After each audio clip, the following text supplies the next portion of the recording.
Establish అయిన తర్వాత బాగా స్టాండ్ అయ్యి. ఓకే, బిగినింగ్ కాబట్టి అప్పుడు స్ట్రగుల్ అయ్యారు. తర్వాత ఇంకా అది ఏ ప్రాజెక్ట్ దేనికైనా స్ట్రగుల్ అవ్వక తప్పదండి. గబుక్కున్న రాగానే వచ్చేది కదా.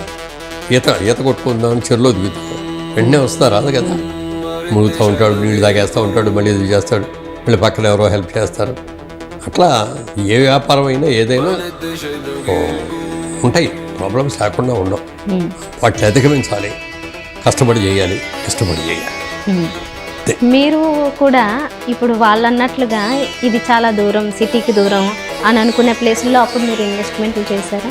యాక్చువల్గా నేను అప్పటికేమీ లేదు, అసలు హైటెక్ సిటీయే లేదు అసలు. ఊరికనే ఒక బోర్డు ఉండేది, రాజీవ్ గాంధీ హైటెక్ సిటీ అనో ఇన్ఫర్మేషన్ టెక్నాలజీ అనేది ఒక బోర్డు అంతే తప్ప ఏమి ఉండేది కదా. జూబ్లీ హిల్స్ రోడ్ నెంబర్ 12 దాటితే అసలు రోడ్డు కూడా ఉండేది కదా. పొద్దున్నే ఒక 3 కార్లు, సాయంత్రం ఒక 3 కార్లు మాత్రం వెళ్తూ ఉండేవి ఈ రోడ్డు మీద. కచ్చా రోడ్డు లాగా ఉండేది అనమాట. అది కూడా ఎవరంటే మన బాంబే హైవేలో ఇక్రిసాటాళ్ళు వాళ్ళ కార్లు ఈ దోవని వెళ్ళాయి అనమాట. వెళ్ళేసి వాళ్ళు మళ్ళీ సాయంత్రం వచ్చాడు వాళ్ళ కార్లు. అంతే తప్పితే అసలు కారు అనేది తిరిగేది. ఆ తర్వాత శిల్పారామం కట్టారు. ఆ శిల్పారామం పెట్టిన తర్వాత కాస్త లైట్లు గీట్లు అన్నీ అందరి అలా డెవలప్ అయింది. ఫ్యూచర్లో ఇది డెవలప్ అవుతుంది, ఎందుకంటే రియల్ ఎస్టేట్ చేసేవాడు ఎవరైనా సరే ఫ్యూచర్ను దృష్టిలో పెట్టుకోవాలి.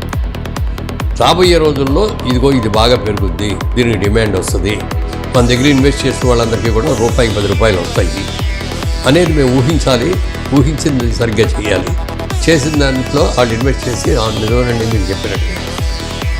మా దగ్గర ఇప్పుడు ఇందాక చెప్పినట్టు శిల్పారామం దీనిలో జూబ్లీ ఎన్క్లేవ్లో 800 రూపాయలు మేము పెట్టుకున్నాడు, 2 లక్షలకి 3 లక్షలకి కూడా అనిపిస్తుంది ఎకరం గజం. ఇవాళ కోట్ల మీదకి వెళ్ళిపోయింది.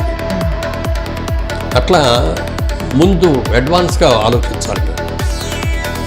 ఎందుకంటే ఆల్రెడీ జూబ్లీ హిల్స్లో ఇవాళ సైట్లు కొన్ని కట్టామంటే మనం అనుకుని ఇవన్నీ రావు, అంత సైట్లు రావు, అంత దొరకవు. అందుకని ముందు చూడాలి, ముందు చూపు ఉండాలి. ఆ ముందు చూపుతో కరెక్ట్గా జడ్జ్ చేయాలి.